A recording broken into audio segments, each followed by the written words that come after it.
have slept when they were living here in the Gemeinhaus. And today we're going to talk about the clothing that children would have been wearing on a daily basis here at Bethabara. Let's start with the boys' clothes. So we'll start with a nice white linen shirt. This would have been your pajamas if you were a boy, so you would have slept in this. You'd put this on, maybe have a couple of changes of it so you could change them out and wash them more frequently. So this would be first, and then everybody needs stockings, so you would put on your stockings. Over top of that, we would wear breeches. Now, long pants weren't in style at the time. Typically, boys were wearing pants that stopped just below the knee. These are made with buttons instead of zippers like we might have today, and they have nice pockets on the side. And remember when we talked about clothes, they weren't getting very much fabric every year, so you wanted your clothes to grow with you. In the back, these are adjustable, so you can make them larger or smaller if you needed to. They have button closures at the knee, and you'd make those with multiple buttons so you can make them larger as your legs got a little bit bigger.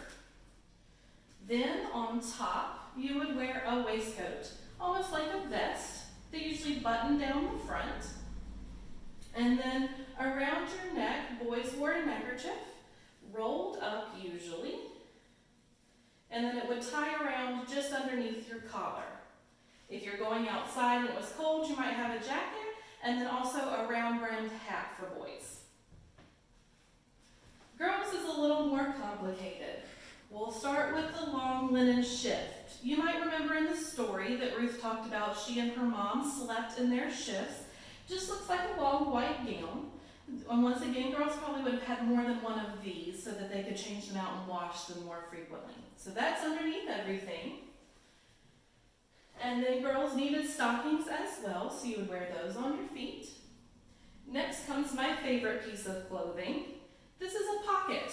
Pockets weren't attached for girls' clothes at the time.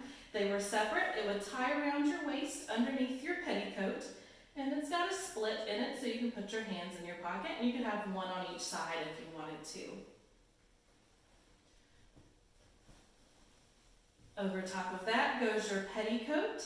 It ties around your waist and has a split in the side so you can get your hand down into your pocket.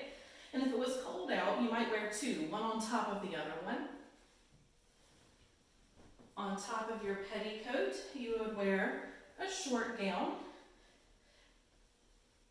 It does not have buttons, so girls' clothes pinned together down the front. I have pins in mine today. So you would just use this little straight pin to hold it together.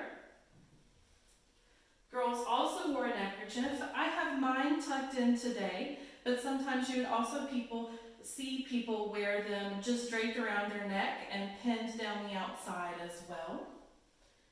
And then you need an apron. Aprons are useful for keeping your petticoat clean, for drying your hands, using as a towel to pick up hot pans off the fire. It was very useful. And then girls wore caps. Lots of times they tied with a colored ribbon here in Bethabara, and that let people know what choir you belonged to.